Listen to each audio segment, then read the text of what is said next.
Hi friends, നമസ്കാരം. ഇന്ന് നമ്മൾ കാണാൻ പോകുന്ന സലാലയിലുള്ള അതിമനോഹരമായ വാദി ദർബാത്ത് എന്ന് പറഞ്ഞ സ്ഥലമാണ്. നിങ്ങൾ ഈ വീഡിയോ ഫുൾ കാണുക. നല്ല മനോഹരമായ കാലാവസ്ഥയാണ്. അപ്പം നമുക്ക് വീഡിയോയിലോട്ട് കിടക്കാം. ഓക്കെ.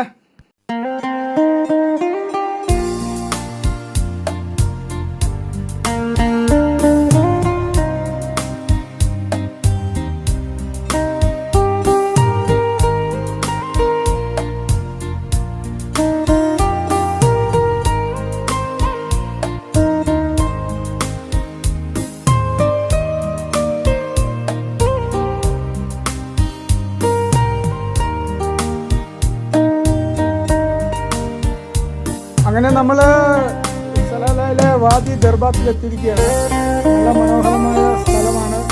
നല്ല മൂടൽ മഞ്ഞും നല്ല തണുപ്പും ഒക്കെ ഉണ്ടായിരുന്നു. നല്ല രസമായൊരു അന്തരീക്ഷമായിരുന്നു അവിടെ കാണാൻ. പിള്ളേർക്ക് കളിക്കാനുള്ള സൗകര്യങ്ങളും അതുപോലെ ബോട്ട് സർവീസിനും എല്ലാം ഉണ്ട്. ഇനി നമ്മൾ സലാലയിലെ പുതിയ പുതിയ വീഡിയോകളുമൊക്കെ വരും. അപ്പോൾ നിങ്ങൾ ഈ വീഡിയോ മുഴുവനും കാണുക. ഇഷ്ടപ്പെട്ടാൽ ലൈക്ക് ചെയ്യുക, കമൻറ്റ് ചെയ്യുക, സബ്സ്ക്രൈബ് ചെയ്യുക. ഓക്കെ, നമ്മളിനി അടുത്ത വീഡിയോ കാണാൻ വരെ. Okay, by.